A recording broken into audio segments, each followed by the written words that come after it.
बड़ी सुंदर गीत सौरभ बाबू का इशारा बा। लाइन कहत क्यों प्रयास हमार बाए अशोक जी कहना है का जाने वाले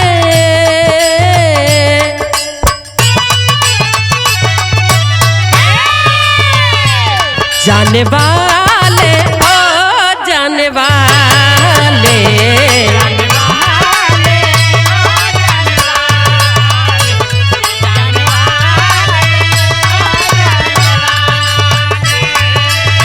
खुदा तेरी मर्जी खुदा तेरी मर्जी खुदा के हवाले जाने वाले ओ जाने वाले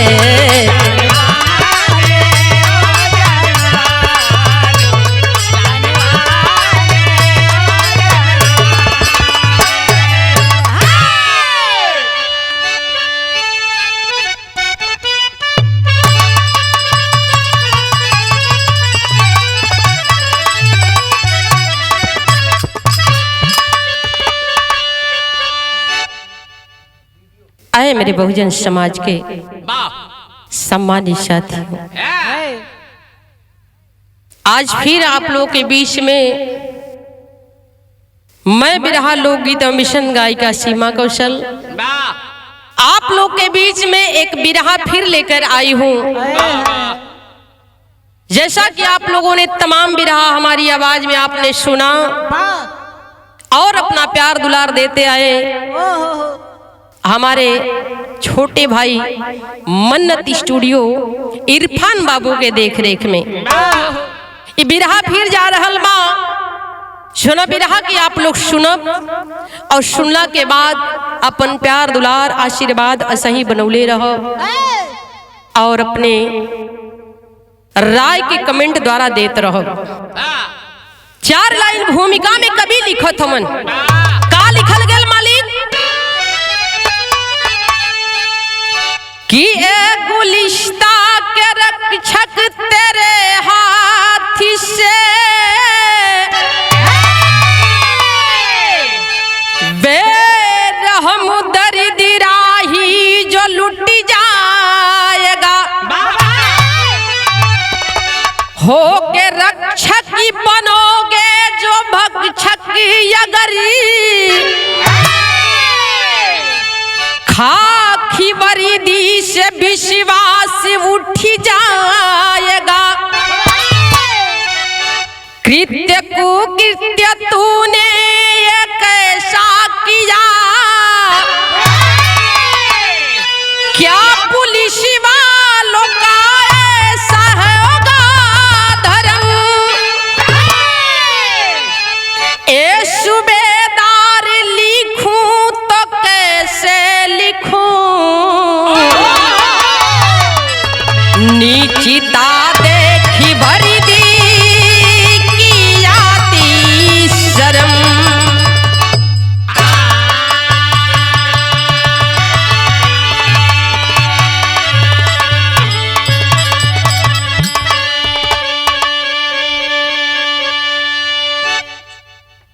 ऐ साहब इस बिरहा में यहाँ सवाल खड़ा होता है अपने देश के सरकार से और अपने इस देश की सरकार की व्यवस्था से इस देश के कानून से। ये मेरा सवाल नहीं बल्कि पूरे भारतवासियों का सवाल है। बिरहा में गुरुजी यानी आदरणीय सूबेदार यादव कवि जी एक लाइन गजल देते हैं। कैसी गजल लिखी जाती है मालिक आइए।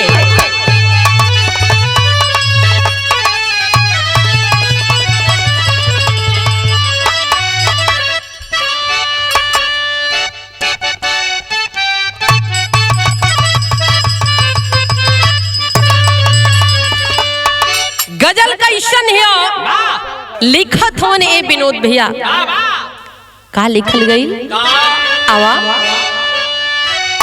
कि काहे हो दिल के बीच बीच में कि काहे हो दिल के बीच में दरारी हो गई।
लेकिन भाव में, बिरहा के भाव में कवि की कलम लिखती है। क्या लिखा गया है मालिक? आइए लाइन लिखी जाती है।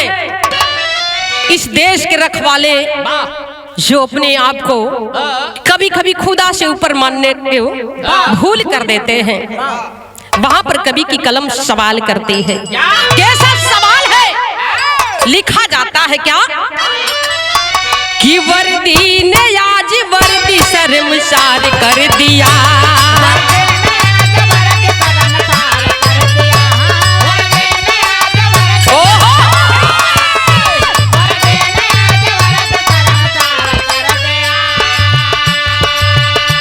वर्दी ने आज वर्दी शर्मसार कर दिया।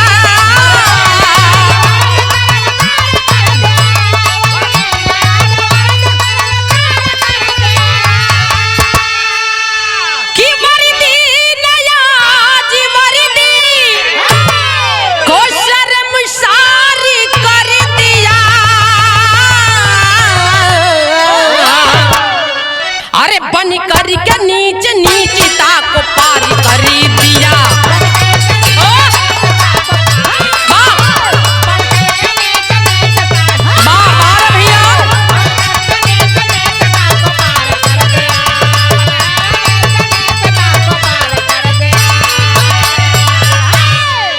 वर्दी ने आज वर्दी को बदनाम कर दिया, बन कर के नीच नीचता को पार कर दिया। इस वर्दी में घुसे जो वर्दी को पहन करके खुद को खुदा समझने की गलतियां कई बार कर चुके, हजारों बार कर दिए। कभी कभी इसी वर्दी में छिपे हुए देश के सही मायने में सही रक्षक है, उनको भी बदनाम करने का ये प्रयास गलतियां करते रहते हैं। कहानी कहां से ली जाती है? बिरहा में कवि की कलम शेर के लाइन में लिखती है। क्या लिखा गया मालिक? आइए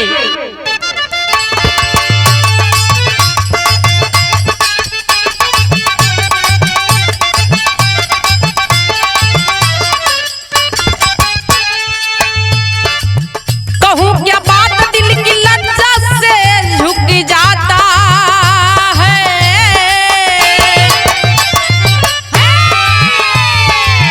कहूं क्या बात दिल की लज्जा से झुक जाता है। कलम गमगीन हुई हाथ भी रुक जाता है।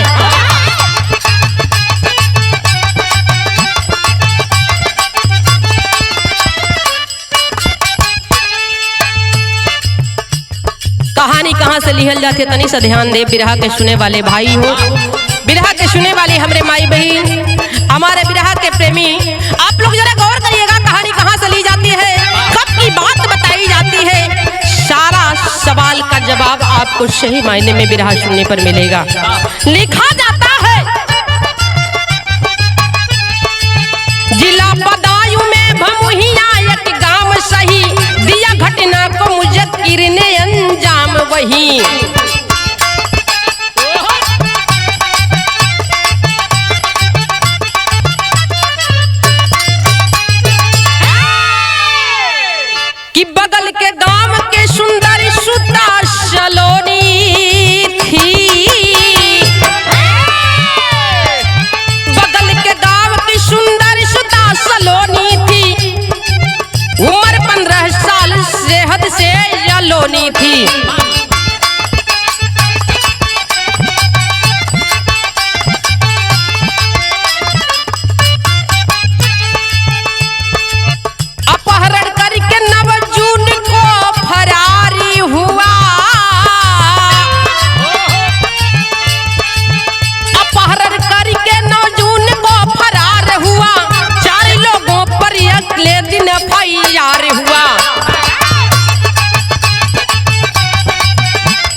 के समझ में आ जाई। जिला बदायूं बतावल जाला। ये बदायूं के बगल में एक गांव बतावल जाला भमुहियापुर। भमुहियापुर गांव में रहने वाला एक मुसलमान परिवार से एक लड़का आता है जिसका नाम मुजक्किर बताया जाता है। मुजक्किर ने एक बगल के गांव की मात्र 15 साल की किशोरी बताई जाती है। परिवार के लालन पालन हो तो माई बाबू की अखिया का तारा बेटी है और नीमन से परवरिश होती है। देखते देखते 15 साल की उम्र बीत गई और जब 15वां साल लगल तब देश के दुश्मनन के आंख पे चढ़े लगेली बेटी। वो बेटी का परवरिश होती है, लेकिन बगल के गांव का एक मुसलमान परिवार से एक लड़का आता है जिसका नाम मुजक्किर बताया जाता है। मुजक्किर ने कई बार उस बेटी पर आंख किया, कई बार बुरी निगाहों से देखने का प्रयास करता है, लेकिन ऐसा उस बिटिया के दिल में ऐसा कुछ डर नहीं था, ऐसी कोई सोच नहीं थी जिससे वो अपने परिवार को और खुद को सचेत कर पाए। एक दिन की बात बताई जाती है 2025 यानी 9 जून की बात है। 9 जून को 4 लोगों को लेकर के मुजक्किर उस बिटिया को अपहरण करके और लेकर चल देता है। घर वालों को शक हुआ और घर वाले बेटी खोने का FIR दर्ज करवाते हैं चल करके थाने में। जब थाने में FIR करौला 4 लोगों के नामजदी FIR भइल बा। जब FIR हुआ अगले दिन की बात बताई जाती है। बिरहा आगे बढ़ गई, एक लाइन गीत लगल है बाबू हो आवा।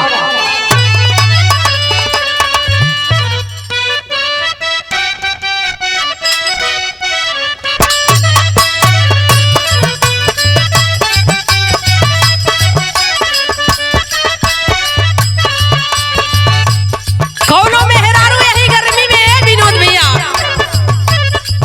कहा दिया ये कि बड़ा गर्मी होता, बहरे झुर झुर झुर झुर हवा बहुत ये पुरवा बयार अपने राजा जी के खोद के जगह बतिया। लेकिन कुछ देर बतल है बीतल है और यहाँ वो यहाँ जवाब दे दल तो अपने राजा जी से कहला ये अशोक जी कहले का कहले इहे कहले कि रतियां होला गरमिया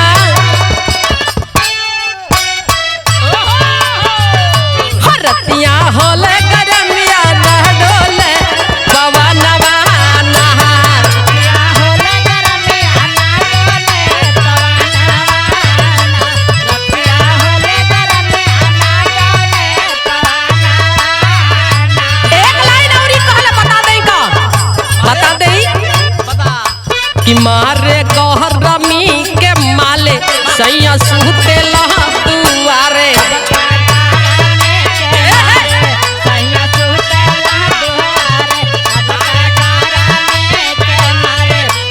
बड़ी दिक्कत हिया। मारे गहर रमी के माले राजा सुते लहो दुआरे तबले सासु न लगिया मारली मेहनवा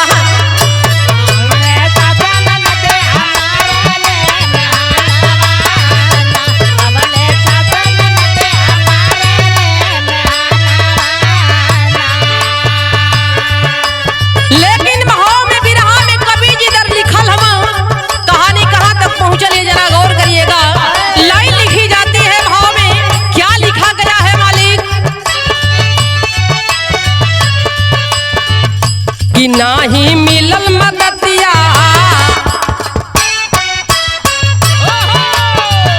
हो नाही मिलल मदतिया बीतल सदिनवा ना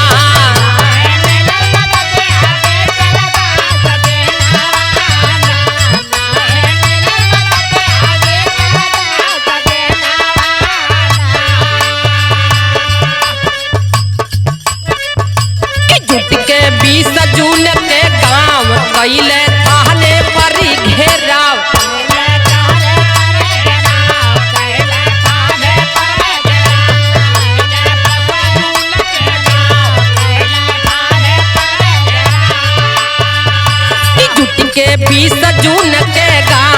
गईले थाने पर घिरा कि हरकत ये तब अइले पुलिस के जवानवा ना हरकत के अइले पुलिस के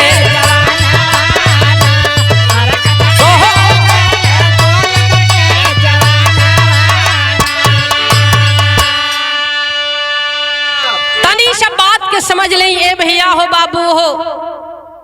बात 9 जून को बिटिया एने घर से गायब है।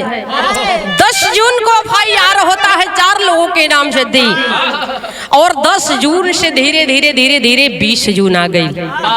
10 से 20 तारीख हो गई, थाने वाले कोनो एक्शन नहीं लेलन। घर वालों को ऐसा लगता है कि हमारी बात को अनदेखा किया जा रहा है, नजरअंदाज करते हैं।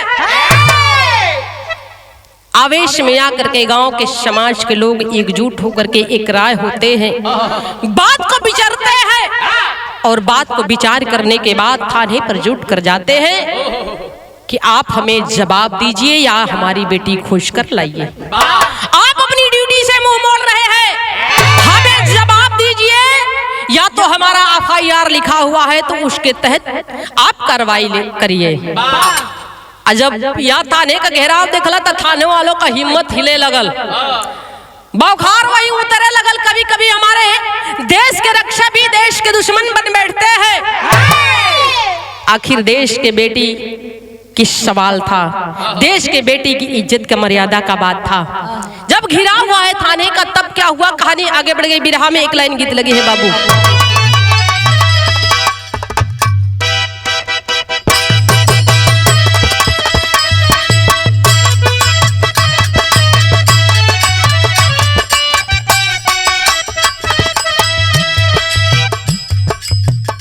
गीत की लाइन है, पटना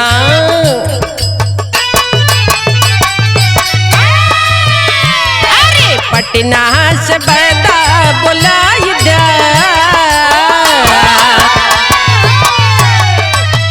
कितनी पटना से बैदा बुलाई दा, हो नजीरा गईली गोइया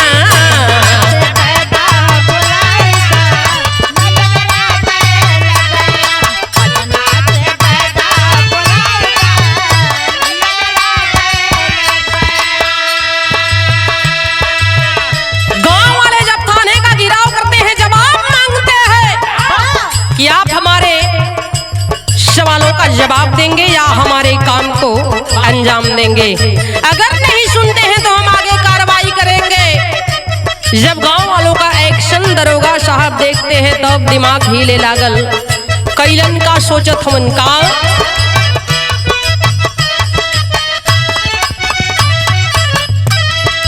सोचेल दरोगा हरि राम हो,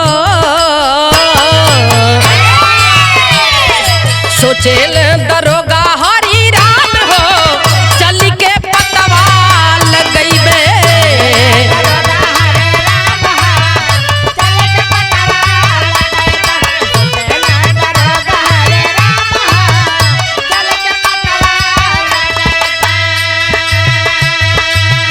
इनके लोकेशन के पतवा लगौले,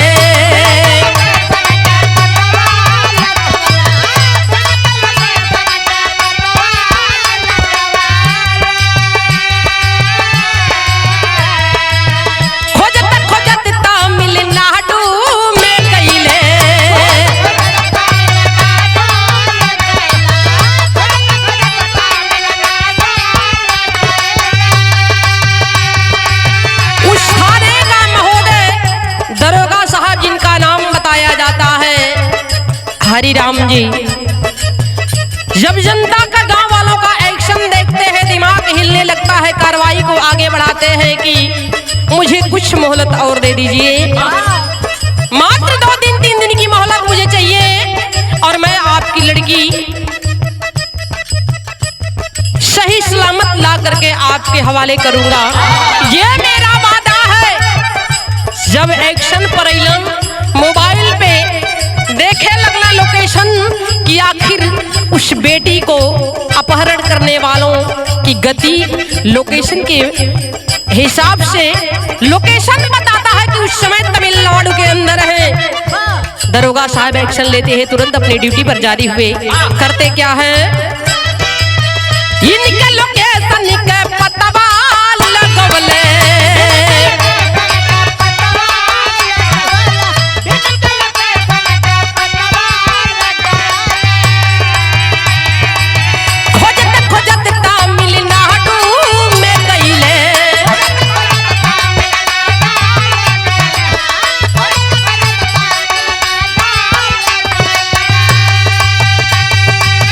गिरफ्तार कैल श्रीमानी हो, अरे गिरफ्तार कैल श्रीमानी हो, चल के पतवा लगैबे,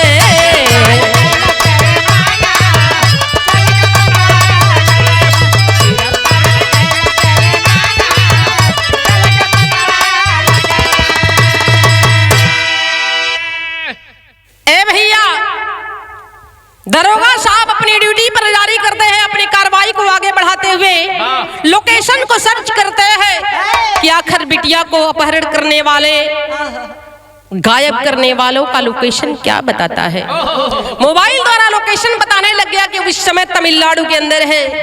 पहुंचते हैं अपनी ड्यूटी को अंजाम देने के लिए दरोगा साहब, और उस बिटिया का उम्र मात्र 15 साल बताई जाती है।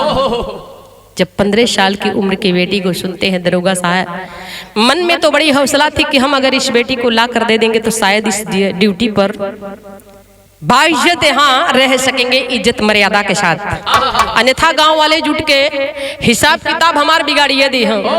चलते हैं तमिलनाडु के अंदर और उस लड़की को लेकर आते हैं। जब लड़की को लेकर आए तब हुआ क्या, जब लड़की के देखलन वहां अकेली लड़की और बेसहारा मजबूर मजलूम जब देखते हैं दरोगा साहब तो ईमान हिलने लग गया। जब ईमान हिले लगल दरोगा साहब का तब कहानी आगे बढ़ल बा बाबू, गीत लगल है भैया आवा।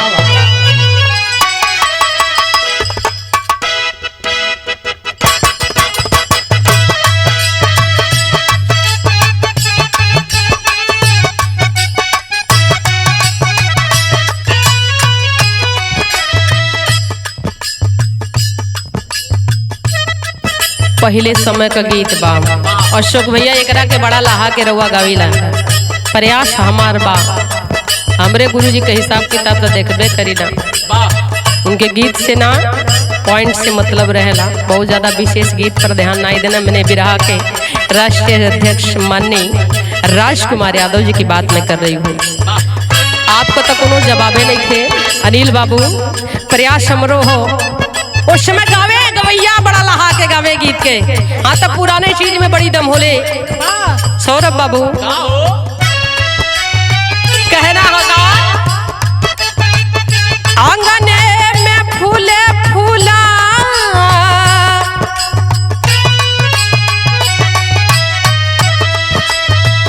आंगने में फूले फूला, गेनवा ये ननदी बजल बधैया दुआरे पे,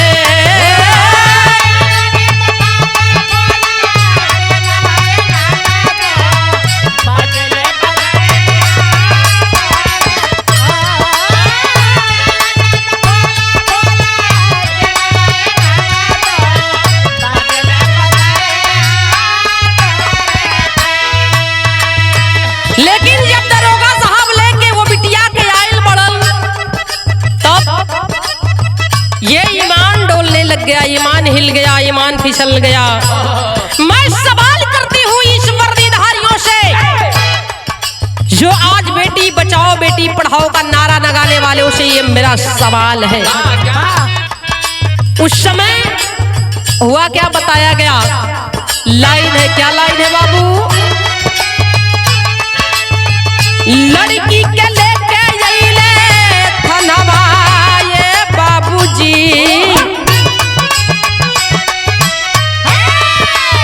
लड़की के लेके अइले थनवा ये बाबूजी, देख के ईमानवा डोलली बा,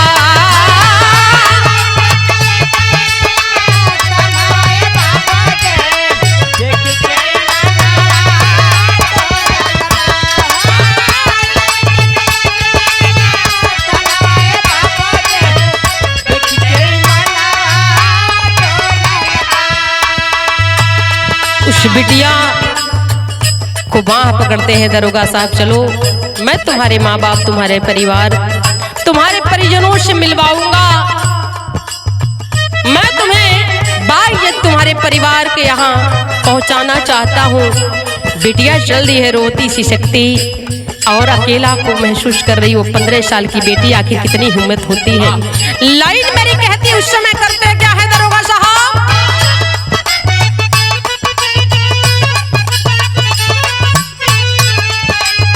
लड़की के लेके अपने पाटरी पर यही ले,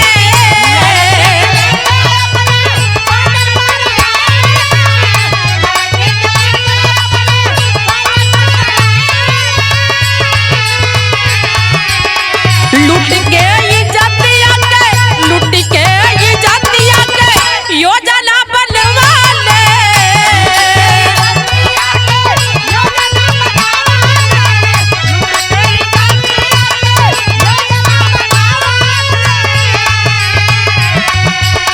नसवा में चूराते ही छनवाए बाबूजी,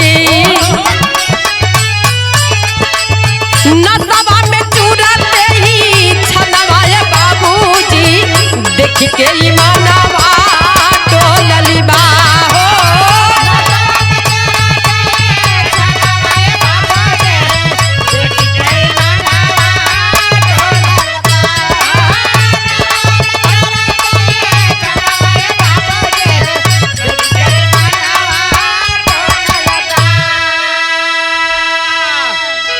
उस बिटिया को लेकर के दरोगा साहब आते हैं और चुपचाप आते हैं और अपने क्वार्टर पर रखते हैं।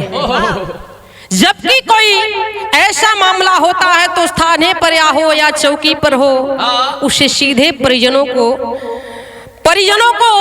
बुला करके सौंप दिया जाता है। और यही संविधान के तहत यही भी होना चाहिए, लेकिन ऐसा होता भी नहीं है साहब। उस बेटी को ले आते हैं दरोगा साहब, चुपचाप अपने क्वार्टर पर रखते हैं। शाम होती है और जब शाम भइलवा तब ही दरोगा साहब का ईमान खराब होता। नशे में धुर्त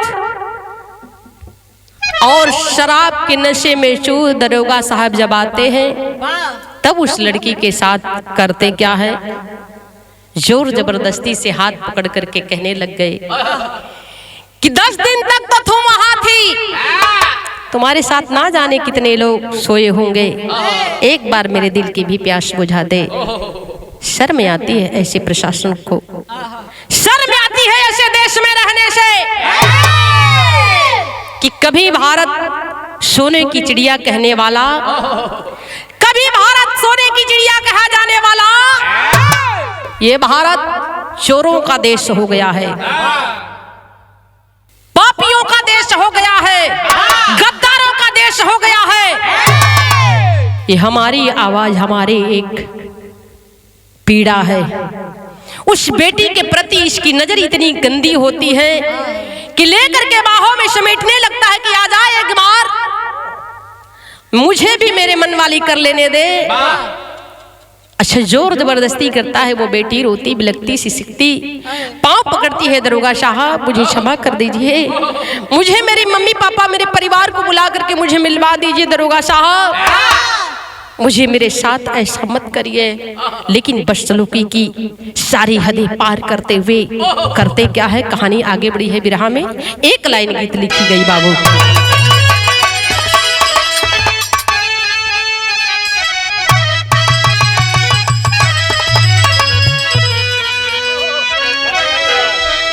यहाँ गीत हो कौनो ननद अपनी भौजाई से कह दिया, कहल ए सलीम भैया, ए भौजी भैया से कह दा गौना का दिन धरा दे। भौजाई तनी समझदार रह, कहल बड़ा चौकवासल गौना का दिन धरावे के कहत नहीं। हमार मर्द बवाली मोड़ पर जगह लेके तक दीवाल तक खड़ा कर दिलस, लेकिन लिंटर धरावे के व्यवस्था नहीं के हो, इनके गौना का पड़ लिया। भौजाई के इशारा के उन्होंने समझ लकल, ये भौजी कमों में होला ढेरों में होला, तनी हमार मजबूरी बुझा। कहत या कैसे, एक लाइन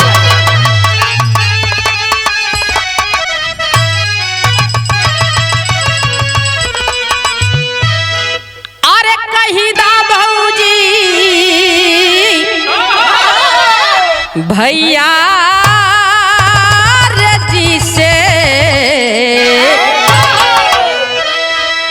अरे कही दा भौजी भैया जी से दई दे मोर गवनवा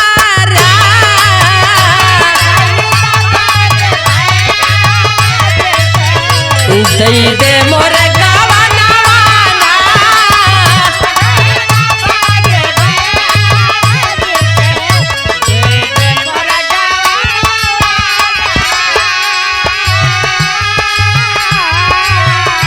लेकिन गुरुजी भाव में लिखते हैं हमारे आदरणीय कवि जी सूबेदार यादव जी, उनकी कलम सजाती है, इस पीड़ा को बयां करती है।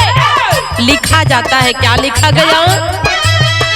रोबेले बेचारी झरी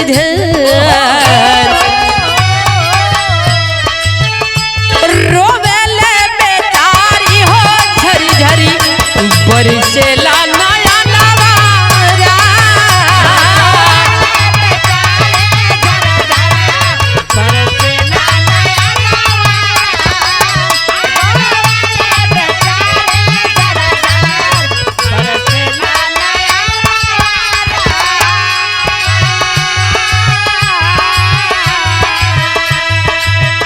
रोबेले बेचारी हो झरी बरसेला नया नवारा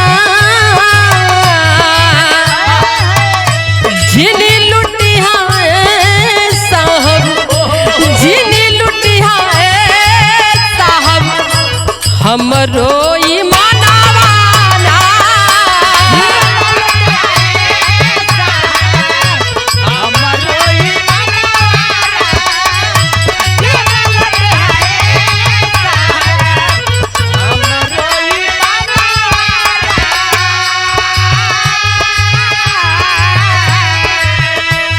लाख रोती लाख गिड़गिड़ाती लाख पैरों पर पकड़ करके माफी मांगती है साहब। साहब हमारी ये मर्यादा हमारी इज्जत हम बेटियों की थाती है, इसे बख्श दीजिए साहब। रोती है वो 15 साल की बेटी, लेकिन बारे निर्दयी दरोगा ऐसे लोगों की जब बात आती है तो खून में इतना उबाल आता है कि मन करता है जूते से मारूं ये तो कम है, बीच चौराहे पर खड़ा करा करके गोली मार दिया जा तो भी कम है। लाइन लिखी जाती है लेकिन उस समय दरोगा का भी कलेजा नहीं पसीजा हुआ है। एक बात औरी रो के कहते बिटिया का कहले,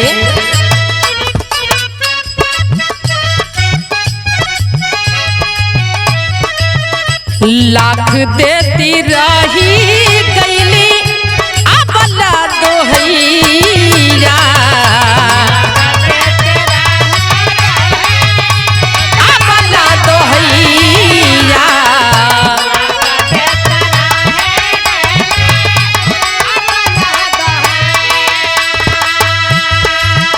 लूटला इज्जतिया तबा दरोगा नीरी दैया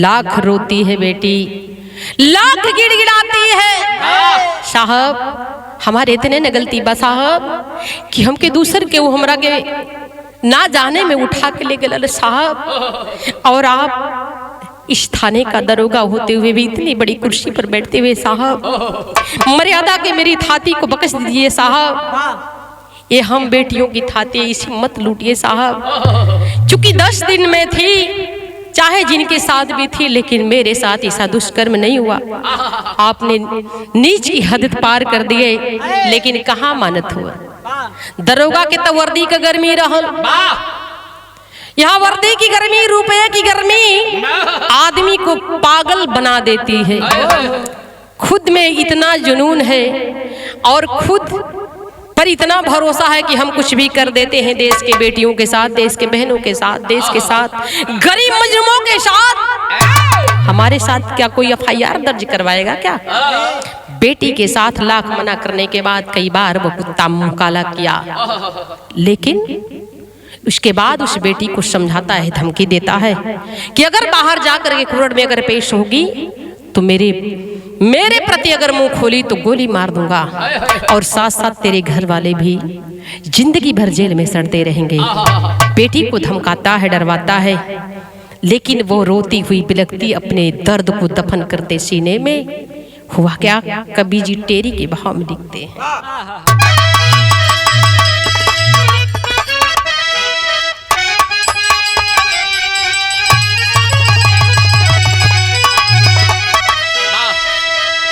कि ये जतिया मटिया में टी हो गई, अरे ये जतिया मटिया में हो, ये जतिया मटिया में टी हो गई। अरे रोने लगी पता ने कोर्ट जज की बतिया यार हो, बतिया यार हो।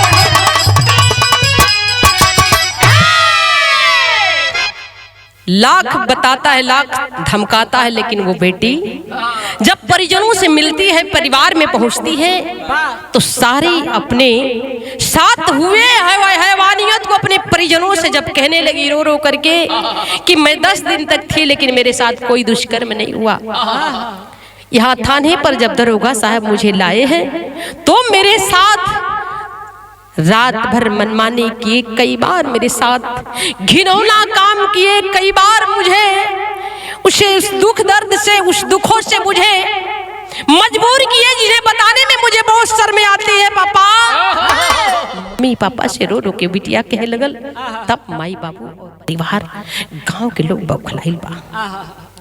पहापट में कभी लिखलन का लिखलन,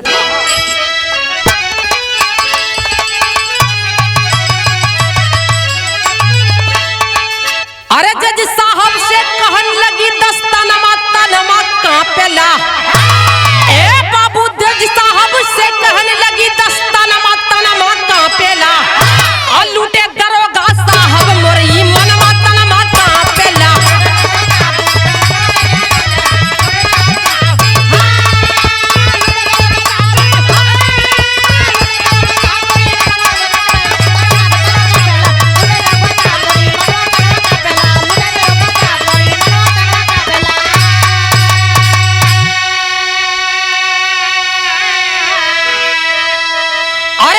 सुधार गृह वाला के तब, कि बाल सुधार गृह वाला के तब जज साहब भेजवावले हो, औ हमा से फिर घर आइल तब भेद सकल बतावले हो। घेर लिए सब लोग पहुँच कर थनमा तनमा कांपेला, आ कहाँ छिपा है हवसी नीच नदनमा तनमा कांपेला।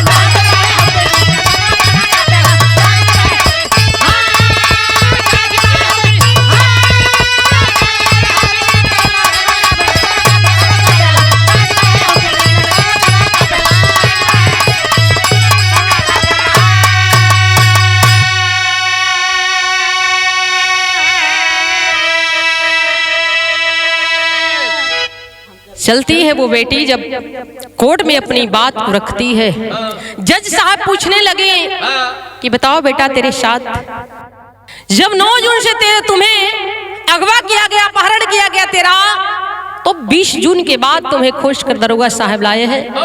बीच में तेरे साथ बीच में नादानी किसने किसने किया, किसने किसने हैवानियत किया, किसने किसने दुष्कर्म किया। बेटी रो रो करके बताती है दरोगा साहब की सारी सच्चाई को। जज साहब, मेरी थाती, मेरी इज्जत, मेरी मर्यादा को भंग करने वाले जो अपहरण किया वो दोषी नहीं है। उसको जो दोषी दिया जाए, जो सजा दी जाए वो कम है।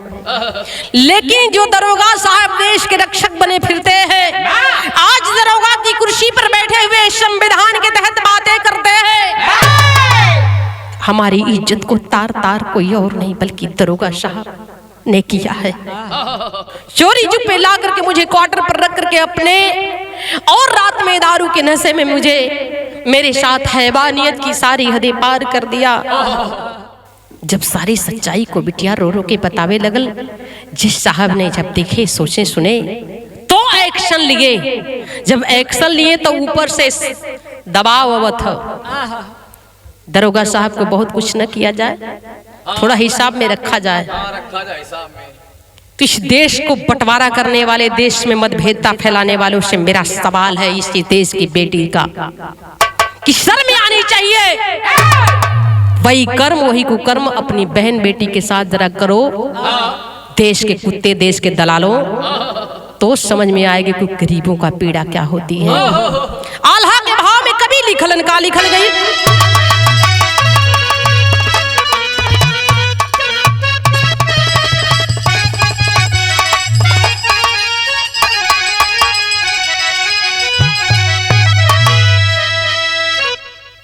कि जवन नारियन के ऊपर कारी के करनवा भैया,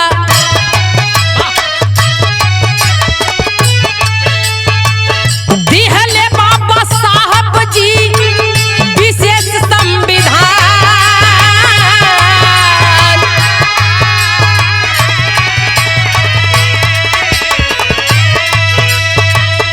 आज वही नारियन के होले ना सुन मैया भैया, खाकी वर्दी में जे करी हो होला अपमान।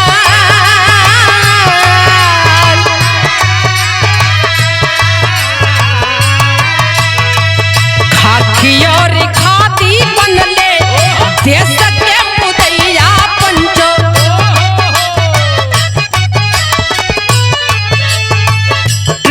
पर करा के तब द रोगा बेईमान।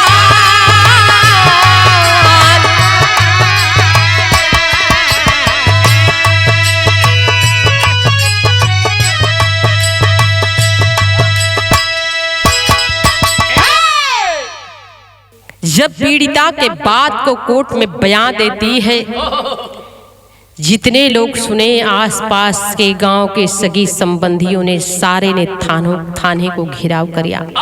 जब थाना पर घेराव कला दरोगा के पिछवाड़ा में जितना गर्मी यही जूतन जूतन मार के उतार देहल जाई, आ कुल गर्मी यही वर्दी का नशा उतार देहल जाई। लेकिन बारे हमारे देश की व्यवस्था, बारे मेरे देश की सरकार, बार हमारे देश का प्रशासन और प्रशासनिक व्यवस्था, जिस प्रशासन की व्यवस्था के निगाह में, निगरानी में अगर एक देश की बेटी, वो भी मासूम 15 साल की, सुरक्षित नहीं है। इसीलिए तो हमारी देश की बेटियां कहती हैं कि हम ना घर सुरक्षित हैं घर में, और ना ही बाहर सुरक्षित है, ना ही देश में सुरक्षित है, ना ही प्रदेश में सुरक्षित है। आखिर बेटी के नारे को जो लगाते हैं, बेटी पढ़ाओ बेटी बचाओ, वो सब बेशर्मी कहाँ गईलन? बिल में घुस गई जब यहाँ सवाल करें वो दरोगा से, दोगला दरोगा से और सरकार से सवाल बनता है और जवाब देना पड़ेगा, नहीं तो किसी दिन एक मुंह से इस बहुजन समाज के लोग खड़े होकर के जूते की माला पहना करके तुम्हारा निकाला करेंगे और कहीं ठिकान नहीं मिलेगा। संवैधानिक तरीके की तो बात करते हो तो दायरे में रख करके इस सवाल का जवाब दो, नहीं तो छोड़ो ड्यूटी और कुर्सी। ये तुम्हारे बाप की जागीर नहीं है। अरे बाबू, थाने का घेराव करते हैं दरोगा साहब के ऊपर, जब उठे लगल सवाल पर सवाल, जवाब देना महंगा पड़ गया। जब एक्शन लेना शुरू किया कोर्ट, तब दबाव आवे लगल ऊपर से ऐसे ऐसे बचाने वाले, ऐसे ऐसे देश के दरोगा, ऐसे ऐसे सिपाही के का कहल जाओ, इन्होंने तक कुत्तन का मौत मारे। बिरहा के कहानी में खड़ी लिखल गई आवाज।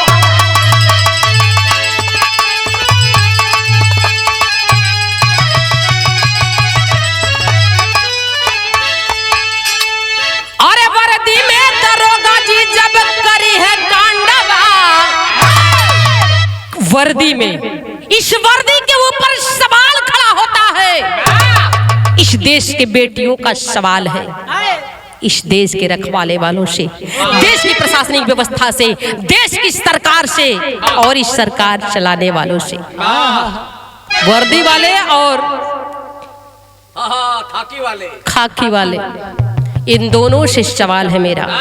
खादी वालों से जो बेटियों को बाप की जागीर समझते हुए ये भूल कर जाते हैं।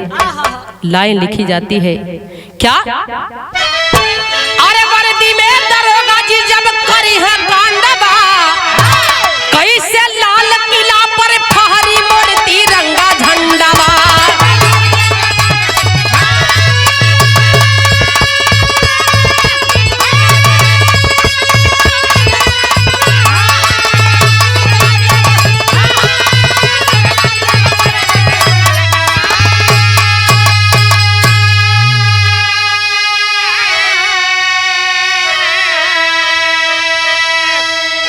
गुंडन कही आज साथी देले सरकार हो, यही से देश का बढ़ली बहादुराचारी हो। भरल पाप कई निकरी कहिया फूटी भंडवा, अरे कैसे लाल किला पर फहरी मोर तिरंगा झंडा।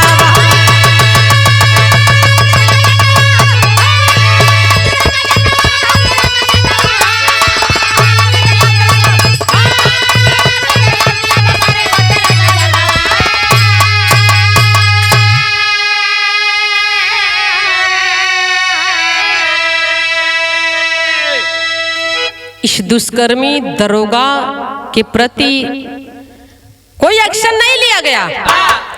15 साल की मासूम के साथ खेलता रहा इज्जत से, और रात भर नशे में धूर्त दरोगा कुकर्म को करता है। जब बेटी ने बयान देती है तो उसके प्रति सरकार ने एक्शन क्या लिया, बल्कि वहां से ट्रांसफर करके बेदल शाहजहांपुर जाओ अरे इनका ट्रांसफर करता। बहुत एक्शन लेने का जरूरत ना है, गरीबे दुखिया का रहा लिए केहू का कौनो गरीबे के इज्जत होले। अरे मिल जाता लोगों ते का जने के काट जाई। ऐसे ऐसे देश के दुश्मन, ऐसे ऐसे देश के गद्दारों से, ऐसे ऐसे देश के रक्षकों से जो भक्षक बनकर घूमते रहते हैं बहन बेटियों को अपने निगरानी में रखिए, अपने देख रेख में रखिए, होशो हवास में रहिए मेरे बहुजन समाज के लोगों। बिरहा की आखिरी लाइन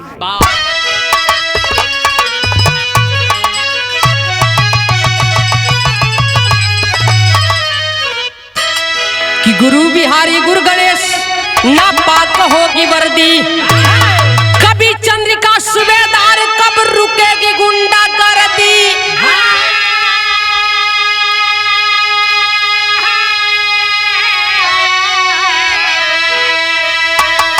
अरे इज्जतिया मटिया बेटी हो गई, कहती सीमा कौशल कबले हो दुर्गतिया हो, इज्जतिया मटिया